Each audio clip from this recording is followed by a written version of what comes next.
All right, now to politics. Republican frontrunner Donald Trump is revving up his campaign in Iowa, hoping to cement his lead and block his rivals from catching up.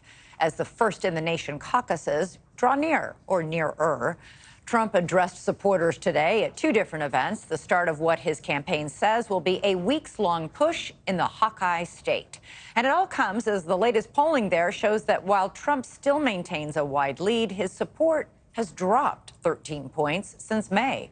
And while some of his rivals have seen a bump, others have not, notably Florida Governor Ron DeSantis.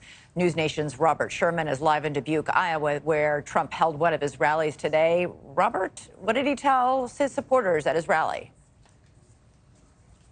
Yeah, you could definitely tell Elizabeth trying to fire up the Iowa base here. On the one hand, starting his remarks today talking about Iowa's first-in-the-nation status, how he intends to defend that, but also taking a deeper dive into some of the issues that matter most to Iowans, namely manufacturing, agriculture, and the economy. Take a listen.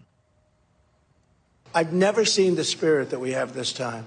And a lot of that spirit because you're longing for the good old days with the greatest economy ever. There's no way I lose Iowa, Nebraska, any of the farm states, because who the hell else would get $28 billion from China?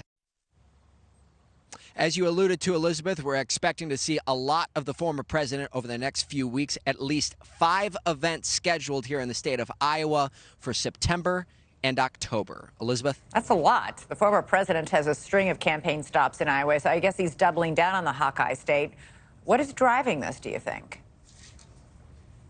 Yeah, there's definitely two aspects here. On the one hand, as you mentioned, Elizabeth, the former president has a big lead here that he's trying to defend. His campaign tells us that they believe the best defense is going on offense, trying to shore the state up. On the other hand, they recognize that their chief opponent, Florida Governor Ron DeSantis, this is a key state for him. In fact, it's almost win or die for the DeSantis campaign in the state of Iowa. Their thinking is if they can deny the Florida governor victory here in Iowa, they should be able to cruise to the GOP nomination. That's what their thinking is. Thanks so much for watching. Go to joinnn.com to find NewsNation on your television provider.